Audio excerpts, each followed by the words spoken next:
Welcome everyone to Zoe's Inspired. There is a kind of woman God is drawn to, not because she is loud, popular, or perfect, but because her heart is aligned with His. When the Bible speaks of people after God's heart, it is never talking about flawless people. It is talking about surrendered people. A woman after God's heart is not defined by how well she performs spiritually in public, but by who she is in private when no one is watching. She is shaped more by reverence than by reputation, more by obedience than by appearance.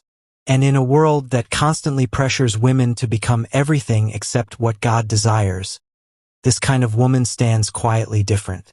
The first thing you will notice about a woman after God's heart is that she fears God more than she fears people. This does not mean she is afraid of God in a way that produces anxiety or guilt. It means she reveres Him deeply. His opinion matters more to her than applause. His instruction carries more weight than trends.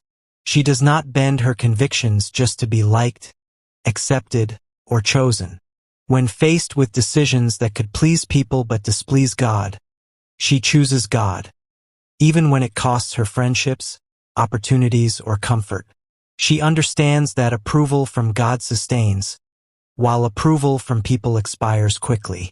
Because of this fear of God, she is not easily pressured, manipulated, or rushed into decisions that violate her conscience. A woman after God's heart also has a teachable spirit. She does not believe she knows it all. She is humble enough to admit when she is wrong and wise enough to receive correction without becoming defensive. When God corrects her through His word, through prayer, or even through people, she does not harden her heart. She allows herself to be shaped. She understands that growth requires humility, and maturity requires the willingness to be refined. Instead of arguing with truth, she yields to it. Instead of resisting correction, she asks God to use it to make her better. This teachability keeps her from stagnation and pride, and it allows God to trust her with more. Integrity is another deep mark of a woman after God's heart. Her life is consistent. What she says aligns with what she does. She does not live one way in public and another way in private. She does not manipulate situations or people to get her way. Her character is not situational. Whether she is seen or unseen, praised or ignored, she chooses honesty. She understands that integrity is not about being perfect, but about being truthful. Even when integrity costs her convenience or exposes her weakness, she still chooses it, because she values a clear conscience before God more than a polished image before people. There is also a quiet strength that rests on a woman after God's heart. She may be gentle, but she is not weak. Her strength is not loud, aggressive, or domineering. It is steady. It is rooted. When life shakes her, she leans into God rather than collapsing into fear. When storms rise, she prays instead of panicking. When delays come, she waits with faith instead of bitterness. This strength is built over time through trust, surrender, and endurance. It is the kind of strength that does not need to prove itself because it is anchored in God.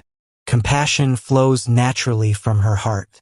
A woman after God's heart is sensitive to people. She notices pain. She sees the overlooked. She is moved by suffering, not irritated by it. Her heart is soft, not hardened by life. Even when she has been hurt, disappointed, or misunderstood, she still chooses kindness. She understands that everyone is fighting a battle she may not see. Because God has shown her mercy, she extends mercy. Because God has been patient with her, she is patient with others. Her compassion is not performative. It is sincere. Another defining quality is how carefully she guards her heart and purity. This goes far beyond physical purity. It includes emotional purity, spiritual purity, and mental discipline. She is mindful of what she watches, what she listens to, and what she allows to influence her thinking. She understands that whatever she entertains eventually shapes her desires. Because of this, she is intentional about her boundaries.